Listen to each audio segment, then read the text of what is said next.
السلام عليكم ورحمة الله وبركاته. حياكم مولا يا أحباب، أتمنى يا رب تكونوا بخير. أهلا بكم أحمد صالح وفي حكاية شغف وباستكمال مشوارنا في الكورس المتكامل في المونتاج الاحترافي وللتعلم على كافة أدوات برنامج أدوبي بريمير بنسخة 2022. وصلت معكم لهذا اليوم بكيفية إضافة التأثيرات الانتقالية، لكن من ضمن خصائص البرنامج ما رح نجيب أي ماتريال من خارج البرنامج.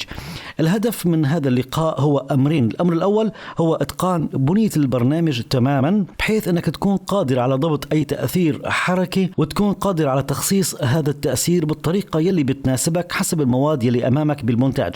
والأمر الثاني أو الهدف الثاني من هذا الموضوع، إذا أنك حصلت على أي مواد وبلجن وإضافات جاهزة تكون قادر على التعديل عليها بما يتناسب مع احتياجك أيضا للمشاهد في صناعة فيديوهاتك المستقبلية. خلونا نبدأ يا أصدقائي على بركة الله بلقائنا لهذا اليوم. طيب، الآن أول شيء بدي أحدد العنصر الأول يلي بدي أنا أبدأ بضبط أي تأثير عليه. تمام، مثل ما أنا شايفين يعني على شريط الزمن لما أنقر عليه راح تشتغل معي قائمة الإفكت كنترولز مثل ما اشتغلنا باللقاءات السابقة تماما.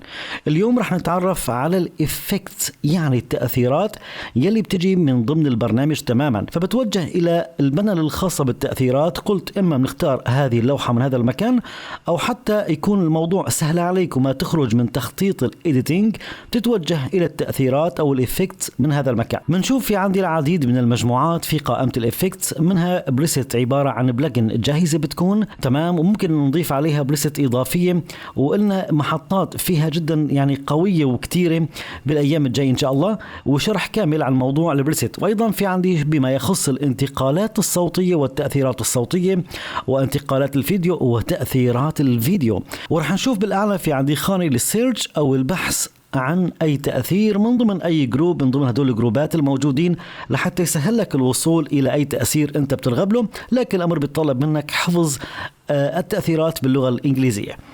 طيب، اليوم رح نبدأ على شكل التالي. رح أنقر بخانة السيرش ونبدأ بكتابة كلمة لايت.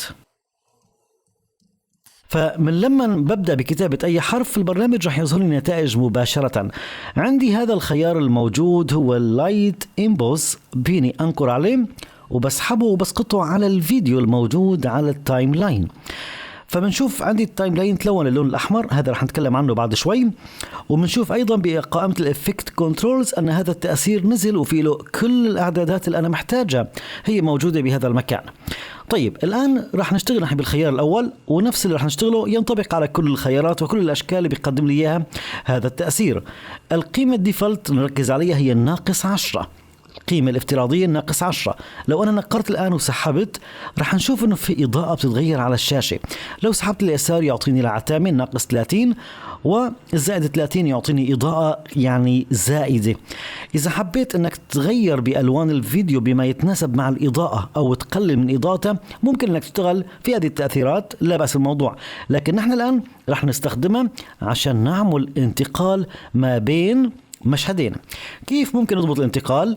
من خلال إضافة نقاط الكي فريم وتغيير نسب ما بين كي فريم وآخر، وهذا نفسه اللي اعتمدنا عليه بتأثيرات الحركة باللقاء السابق تماما، لما كنا ننقر ونعمل انتقال حركة من خلال الموشن يعني البوزيشن والسكيل وأيضا الروتيشن، وهذا اتكلمنا عنه باللقاء السابق. ويضاف له موضوع الأوبسيتي يلي هي شفافية. طيب، الآن نبدأ على شكل التالي. أول شيء قبل ما ينتهي معي الفيديو مثلا عند هذه اللحظة بجي بفعل هذا المقبض، بنقر لمرة واحدة لإضافة الكي فريم، وبنقر مع السحب الآن المشيرة لحتى يكون عندي بآخر لقطة مثلا بالمشهد أو بالفيديو، ومضيف كي فريم آخر، وبرجع بنقر مع السحب لليمين عشان أعطي الإضاءة، وبتأكد أن الكي فريم الأخير هو لآخر الفيديو. لاحظ الآن لو اشتغلنا من البداية، نركز مع بعضنا شوي ونشوف بنهاية المشهد شو راح يصير؟ عبارة عن انتقال جميل للغاية في هذه الإضافة البسيطة والجميلة. خلينا نعزز الفكرة بطريقة أجمل من هيك، وأخذ نفس التأثير وأسقطه على المشهد الثاني. راح أسحب المؤشر وليكن عندي إياه مثلا عند هذه النقطة الزمنية، تمام، بالبداية يعني، لكن لقدام شوي. والآن برجع إلى التأثير نفسه اللي احنا ضفناه، هو اللايت إمبوز. برجع بفعل الخيار الأول، تمام، وعند هذه النقطة راح تكون عندي القيمة هي الناقص 10 تماما. بسحب المؤشر الآن إلى بداية المشهد تماما، وبنضيف كي فريم جديد، وبنرفع الإضاءة إلى الزائد 30، وبرجع بتأكد إنه هذا المؤشر عندي في بداية المشهد. الآن بمعنى عملية عكسية ما بين نهاية المشهد الأول وبداية المشهد الثاني، تمام، حتى يكون في عندي تناسق وما يكون في عندي قطع بالحركة أو بالانتقال اللي عمالي بنحاول نصممه من خلال هذا التأثير الجميل. رح نشغل الآن ونشوف الانتقال اللي أصبح عندي إياه بطريقة جدا جميلة. الآن ربما أثناء التشغيل، أثناء المعايرة أو المعاينة أو بريفيو للتأثير، يصير عندك بعض التقطعات على الشاشة وما تحكم التأثير بجماليته. هلأ رح نتكلم عن هذا الخط الأحمر اللي ظهر لي أثناء إضافة التأثير. هذا يعني أنك تحتاج إلى عمل ريندر إلى هذا التأثير لحتى يشتغل معك بشكل نظام. عمل الريندر فيه له أكثر من طريقة، تمام. للملاحظة إذا كان عندك المشروع كبير ممتد، ممكن تعمل ريندر إلى أجزاء من هذا المشروع أو البروجكت اللي أنت قائم عليه، بحيث أنه ما ترهق الجهاز، لأن الريندر بيتطلب مقدرات من الجهاز، منها كرت الشاشة والمعالج، وبياخد مدة زمنية أكبر. إذا كان عندك الكثير من التأثيرات محتاج تعمل له ريندر. فكيف أنا أضبط هذا الموضوع؟ بتحط المؤشر بالبداية، وبنضيف هذه النقطة اللي هي حرف الآي من الكيبورد، وبضغط على النهاية، وبضغط على حرف الأوم من الكيبورد يعني، أو بنقر على هذه المفاتيح لإضافة المارك إن والمارك أوت أو الاختصارات. الآن بدي أبدأ بعمل الريندر لهذا اللقطة أو لهذا المقطع أو لهذه المدة الزمنية فقط لا غير. فبتوجه إلى قائمة السيكونس، وعندي ريندر إفكتس، شفناها هون بهذا المكان. شو اختصار من الكيبورد؟ هو مفتاح الانتر، يعني اضغط انتر من الكيبورد راح يبدأ البرنامج بعمل ريندر لهذا المشهد أو هذه المدة الزمنية، ويتحول معك اللون الأحمر إلى لون أخضر، بمعنى أنه أصبح بالإمكان مشاهدة التأثير ومعاينته بشكل نظامي. حتى قبل ما تبدأ بتصدير الفيديو بآخر عملك، لا تصدر الفيديو قبل ما تعمل ريندر لكل التأثيرات يلي بتتواجد معك على خط التايم لاين لهذا المشروع. رح ياخد معنا شوية وقت الريندر، بس يلي انتهى وبدأت تظهر معي الخطوط الخضر اللي شفناها، اللي تم استبدالها ما بين الأحمر وما بين الأخضر. وهلأ رح نشوف التأثير بشكله الطبيعي وبأكثر جمالية مما كان عليه قبل شوي. طيب بعد ما انتهى أنا رح أنكر باليمين، وبنعطي هون clear in and out، يعني قم بإزالة المارك أو العلامات اللي قمنا بإضافتها. طيب الآن بشغل وراح يشتغل معنا التأثير بكل جمالية، وبيكون معاي سلس إن صح التعبير بالضبط. هذا انتقال جميل. الآن عند مزج الإضاءة بعناصر الفيديو ربما ما تعطيك، نحن نسميها النعومة بالحركة، ما تعطينا النعومة بالحركة. فكيف ممكن أنا أتخلص من هذا الموضوع وأجعل التأثيرات اللي تركب على الفيديوهات أكثر انسجام بداخل الفيديو، أكثر انسجام؟ فلهيك رح نضيف تأثير جديد بيساعدني كتير بهذا الموضوع، وهو عمل رئيسي، بحيث أنك تصدر مشروعك ويكون بقمة الانسجام ما بين التأثيرات أو المؤثرات اللي أنت بتضيفها وما بين العناصر الرئيسية اللي تم إضافة التأثيرات عليها. حتى ما نطيل كتير بالشرح، خلينا نجرب تطبيق عملي ونشوفه على الشكل التالي. بجي إلى قائمة الإفكتس أو البانل الخاصة بالإفكتس، وفي حقل السيرش بنكتب وارب. في مجلد الديستورت رح يظهر عندي خيارين، رح نختار الخيار الأول اللي هو وارب ستابيلايزر، رح أنكر عليه وبسحبه إلى الفيديو. باللحظة اللي بسحبه للفيديو رح نشوف ظهرت لي إشارة على الشاشة. هذه الإشارة أنه يتم الآن تحليل الفيديو ومعايرة التأثير على هذا الفيديو بالخلفية. ورح نشوف هون ظهر عندي عداد، يعني انت مو مطلوب منك اي شيء غير انك تهدي شوي وتصبر عبين ما يتم موضوع المزج واعطاء الحركة اكثر نعومة وانسجام كعناصر ما بين التأثير وما بين الفيديو الاصل. فقط كل شيء مطلوب منك انك تنظر او تنتظر لوقت بسيط عبين ما تتم عندك المعالجة. طبعا السرعة والمدة الزمنية اللي تستغرق في هذه المعالجة بترجع إلى عوامل حسب مواصفات الجهاز يلي عندك، فكل ما كانت الرام أكبر والمعالج أعلى وعندك كرت شاشة بأداء عالي يتم إنجاز هذه العمليات بطريقة أسرع. ننتظر للحظات لحتى يختفي الخط اللي على الشاشة، وأصبح بالإمكان الآن معاينة التأثير بشكل نظامي. يتطلب مني بعد هذه العملية عمل ريندر إضافي. كل ما هو مطلوب منا نضغط على مفتاح الانتر مرة تانية لحتى نعمل ريندر مرة تانية، وبيكون حصلت على انسجام وأكثر نعومة كتأثير أضفناه على الفيديو. يعني هو عبارة عن دمج جميل للغاية ما بين التأثير أو الحركة اللي أضفناها وما بين الفيديو بالضبط. تمام، نفس المبدأ بطبق على الفيديو الثاني. قبل ما نطبق هذا الأمر خلينا نرجع نضيف تأثير الإضاءة مرة تانية. فخلني أرجع وبحذف وبكتب لايت، وبنكتب لايت، بنحدد التأثير هو اللايت امبوز وبسحبه لوين على الفيديو الأخير. الفيديو رقم 2 احنا ضفنا عليه هذا التأثير، لكن بجي إلى نهاية الفيديو وبرجع بضع كي فريم جديد وبعدل القيم مثل ما اشتغلنا بالمشهد الأول بالضبط. بضع كي فريم بهذا المكان وبسحب المؤشر عند النهاية وبرجع بضيف كي فريم مرة تانية وبنعطي زائد 30 وبتأكد أن الكي فريم موجود إلى نهاية إيش؟ نهاية المشهد أو نهاية الفيديو. بجي إلى المشهد الأخير، تمام، وبرجع بضيف عليه التأثير مرة ثانية إذا كنت لسه مانك ضايفه، وبنرجع إلى خيارات التأثير. هذه خيارات التأثير بجي بفعل مقبض هون وبضيف كي فريم، تمام، وبجعل القيمة عندي إياها بهذه النقطة هي الناقص 10 بالضبط. برجع المؤشر إلى البداية تماما وبضيف الكي فريم وبسوي الخيار تساوي 30 وبتأكد أن الكي فريم موجود في بداية المشهد. بجي كمان نفس المبدأ إلى آخر الفيديو حتى يكون عندي كمان القفلة فيها إضاءة. نفس المبدأ بعطي كي فريم وبرجع بسحب المؤشر إلى النهاية وبنضيف الكي فريم مرة تانية وبعطي القيم زائد 30. الآن المشهدين أصبحوا جاهزات 100%. طيب خلينا نعمل ريندر أول شيء وبنرجع بنضيف عليهم الوارب. أضغط على مفتاح الانتر لحتى يبدأ معي بالمعالجة تماما، بحيث انه اطبق التأثير الضوئي على ايش؟ على كل المشاهد الموجودة بخط التايم لاين. ننتظر حتى يخلص معي الريندر ونستكمل ان شاء الله.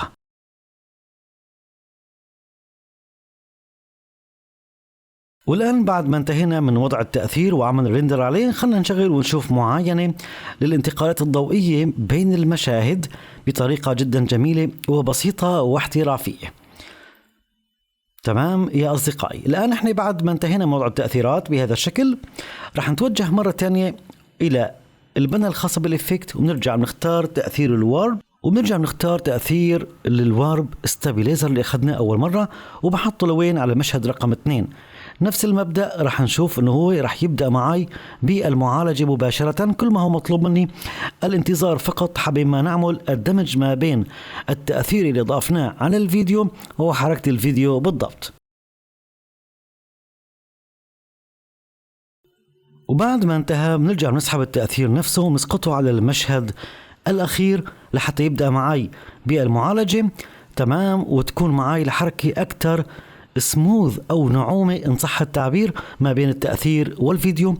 وبنتظر كمان مع حضراتكم معدل دقيقتين تقريبا أو دقيقة ونصف لحتى ينتهي من هذه المعالجة ونستكمل هذا اللقاء. والآن بعد ما انتهت المعالجة نضغط على مفتاح الانتر عشان نعمل ريندر للمشهدين الثاني والثالث، وكمان رح ننتظر شوية وقت لينتهي معنا الريندر وأسرع الفيديو ونستكمل إن شاء الله. والآن بعد ما انتهى معنا الريندر رح نشوف الحركة والإضاءة أو الفيديوهات والإضاءة والانتقالات كيف أصبحت أكثر نعومة وانسجام وجمالية. الآن رح نضيف قيم إضافية على هذه التأثيرات بحيث أنه نعطي الانتقالات ما بين المشاهد أكثر رشاقة، أكثر جمالية، تأثير فينا نقول مشبع بطريقة أكثر مما تكون معبرة عن إضاءة فقط لا غير. لهيك رح نرجع إلى تبويب الإفكتس هي التأثيرات ونبحث عن الديستورت. نكتب ديستورت فرح نشوف ان البرنامج اعطاني العديد من القيم، يعني الامر ربما يضيعني عبين ما اصل انا بدي اياه، يعني كل شيء اعطاني اياه بما يخص الديستورت. فلهيك لحتى ما نتعذب أيضا بالكتابة فيني أنتقل الآلة بشكل مباشر، نتوجه إلى الفيديو إفكتس وبننزل إلى ديستورت وبكل بساطة. تمام، الآن نحن هذا يلي نحن محتاجينه الآن. شوف صديق، لو تكرمت ركز معي شوي، لو أخذت التأثير تويرل ونقرنا وسحبناه على أول فيديو.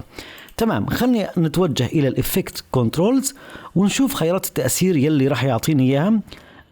هذا التأثير الآن نحن لو سحبنا المؤشر للنهاية، تمام، أول شيء هذا التأثير موجود تويرل، وهذه عبارة عن الخيارات المتاحة. لاحظ معي لو نقرت وسحبت شو راح يصير معنا.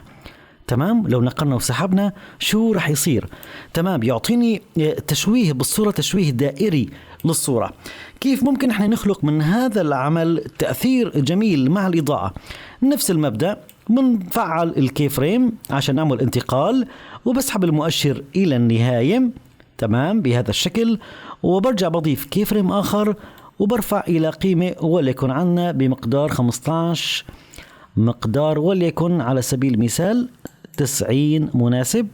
خليها لل100، نكتب نتفق على قيمة 100. ممتاز جدا. برجع باخذ تأثير مرة تانية وبسقطه على الفيديو الآخر. تمام، بالفيديو الثاني أنا محتاج يكون عندي عند هذه المدة الزمنية بالضبط. تمام، نرجع مندور أو بننزل بالإفكت كنترول لنوصل على التأثير وبنضيف كي فريم بهذا المكان. طيب، وبرجع المؤشر للخلف وبضيف كي فريم أو بكتب مباشرة، رح ينضاف الكي فريم ابتداء وبكتب قيمة 100. تمام، هذا بتأكد يكون عندي إياه بالبداية تماما ببداية المشهد، ونفس المبدأ هون، هذا بتأكد يكون عندي إياه وين؟ بالنهاية. لاحظ الآن لو شغلنا، طبعا التأثير كان عندي معرض شوي يحتاج إلى ريندر. خلنا نشغل مرة تانية ونعاين التأثير، فشفت الانتقالات يلي حصلنا عليها. إذا بنحب نحن نقرب من موضوع المدة الزمنية وما شابه ذلك، هذا الموضوع فقط من خلال تقريب الكي فريم على بعض البعض، بحيث انه الحركة تكون أسرع والتشويه يكون عندي إيش؟ أسرع فقط لا غير. تقرب إيش؟ هذه الحركة بس فقط الكي فريم على بعض البعض. بنعمل معاينة سريعة. تمام، حتى شفت الانتقال بشكل جدا جميل. الآن خلنا نحذف التأثير كامل وناخد شيء أجمل من هيك. بنفس قائمة الديستورت، نفس القائمة، عندنا تأثير لينس ديستوريشن. هذا التأثير جميل للغاية، ربما يكون أجمل من التويرل، لكن أنا اليوم راح استعرض لكم هذول التأثيرين وأنت بتختار يلي بيناسبك وبتعمل تخصيص للحركة اللي بتناسبك. خلنا نجرب الآن وبنشوف الشكل الجديد لخيارات هذا التأثير. هذا هو تأثير اللينس ديستوريشن، وعندي هذه الحركات الموجودة. لاحظ الآن لو نقرت وسحبت، الله الله، يعطيني مثل حركات الزوم أو مثل عدسة الكاميرا، جميل للغاية. نفس المبدأ في خيارات يمين ويسار بنعمل ريزت، وعندي كمان أعلى وأسفل بنعمل ريزت. تمام، فأنت بتحدد النمط اللي رح تشتغل عليه بالضبط. خلني أتوجه الآن وبعمل ديليت لكل هذه التأثيرات، ورح نقدم لكم آلية العمل بشكل صحيح بعد ما تعرفنا على التأثيرات. الآن أصدقائي، لحتى نبدأ بإضافة التأثيرات بهذا المكان، تمام، يجب إضافة طبقة علوية بتكون هي المطبق عليها التأثير، أو أنك تشتغل يدويا على إضافة كي فريم لكل لحظة، لحتى نريح حالنا من إضافة الكي فريم ونعمل حركة بنهاية المشهد وبداية المشهد الآخر. وبهذا التالي رح نتعلم طريقة أجمل بكتير. خلنا نرجع أول شيء إلى البانل الخاصة بالعناصر أو الماتريال. يمكن إضافة طبقة فارغة تسمى adjustment layer. adjustment layer ممكن إضافتها بأكثر من طريقة، إما من فايل وبنتوجه إلى نيو، وفي عنا شيء اسمه هون adjustment layer. تمام، هذه طريقة. الطريقة الثانية بجي بنقر باليمين بهذا المكان وبجي إلى نيو item، يعني إضافة عنصر، وعندي أيضا الادجستمنت layer موجودة بهذا المكان.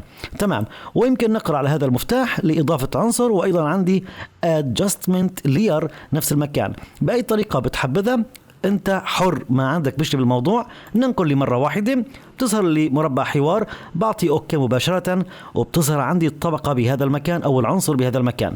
وهذه عباره عن طبقه فارغه راح اطبق عليها تاثير الحركه لحتى اوفر على حالي عناء وجهد كبير كتير. ايضا راح اعتمد على الادجستمنت لير او الطبقات الشفافه او الفارغه في توحيد الوان الفيديو بالكلر كوركشن او الليمتري كلر بالايام الجاي ان شاء الله تعالى. خلني انقر الان واضيف الطبقه عندي على هذا المكان. راح نوسع شوي تمام التايم لاين ومنصغر الادجستمنت لير يعني بحيث تتناسب معي بحته معينه وتكون عندي اياه بالمنتصف تقريبا تمام بهذا الشكل. راح نرجع الى قائمه الافكتس وبجي الى لينس ديستريشن وبنكر مع السحب وبضيف الان على ايش؟ بنضيفها على فقط يعني انا ماني محتاج حتى اعمل ريندر لكل الفيديو، بعمل ريندر فقط لغير لهذه الطبقه البسيطه. الان نضع المؤشر بالمنتصف تماما، منتصف بمعنى ما بين المشهدين ومنتصف طبقه الادجستمنت لير تمام. في امكانك توسع كمان شوي مشان نتحكم بالموضوع بدقه اكبر تمام. بعد ما ضفناه هون راح نضيف الان عندي يعني فينا نتحكم بالتاثير بهذا الشكل تمام. قبل ما نبدا بالاعدادات بضيف او بفعل كي فريم بهذه النقطه تمام بالذات، وبنشتغل بالتاثير. بتاخذ يعني اي اعداد التاثير باي قيمه بتناسبك ما عندك مشكله بالموضوع. خلني اختار وليكن على سبيل المثال هي الناقص 62 تمام. باخذ المؤشر وبسحبه الى البدايه بالضبط وبنرجع بنضيف كي فريم وبرجع القيمه الى الصفر. ممتاز. وبنرجع ننقل المؤشر الى اخر الفيديو او اخر الطبقه عفوا ادجستمنت لير وبرجع بضيف الكي فريم ومرجع كمان عندي النسبه الى الصفر تمام. خلني بس فقط اتاكد ان العلامه الكي فريم الاخيره هي بنهايه الادجستمنت لير والبدايه بالبدايه. الان احنا قبل ما نعاين المشهد خلينا نعمل ريندر سريع فقط لهذا التاثير على الادجستمنت لير وبنشوف انه هو يعني خلاص انحل معي بطريقه اسرع لانه ما اخذ من مده زمنيه لمين للفيديوهين، هو شغال على طبقه صغيره فقط لا غير. خلينا نشغل الان ونشوف التاثير من البدايه. نشغل وبنشوف التاثير بجماليته تمام. جميل جدا جدا. قدمنا بهذه الملاحظة قيمة إضافية مع انتقال الإضاءة، هو موضوع التشويه أو التموج اللي شفناه من خلال الزوم ومن خلال الفيد إن والفيد أوت. إذا حبينا الآن نعيد التأثير نفسه على أكثر من مشهد، على يعني نعمل انتقال لأكثر من مشهد، ما في داعي نضل نضيف adjustment layer هي نفسها. لكن لحد ركز معي بس في ملاحظة أني راح استخدم مفتاح السين أداة القطع وبنكر بالمنتصف هون تمام بهذا الشكل. برجع بضغط على مفتاح الفي تمام ومنصغر شوي. رح نحدد التنتين، اضغط مفتاح الالت من الكيبورد وبنكر مع السحب تمام. وهذا القطعناه بالمنتصف عشان يساعدني في التموضع مباشرة. فراح نشغل الآن ونشوف الانتقال والإضاءة بشكل جدا جدا جميل وخيالي. كل ما هو مطلوب منك الآن نعمل ريندر مرة أخيرة وأصبحت المشاهد جاهزة للعرض بكيفية إضافة الإضاءة مع حركة الزوم أو التموج بشكل جدا جميل ورائع. منشغل مشاهدنا من البداية ونبدأ بالاستعراض لنشوف نهاية فقرتنا لهذا اليوم بكيفية التعامل مع الإفكتس مع التأثيرات وكيفية الإعداد وكيفية إعداد منها مشهد انتقال جميل. ولاحظنا أيضا كيف ساهمت معي موضوع التأثير الورب عشان يكون في عندي أكثر نعومة وانسجام ما بين الإضاءة أو حركة وما بين الفيديو بذاته. أتمنى إن شاء الله أكون قدمت لحضراتكم الشيء الجميل والنافع واللائق فيكم كالمعتاد. فتكرما لا تنسوني من التفاعل والدعم، وما تفاعلكم رح نقدم المزيد في الإبداع في برنامج أدوبي بريمير. ألقاكم على خير والسلام عليكم ورحمة الله وبركاته.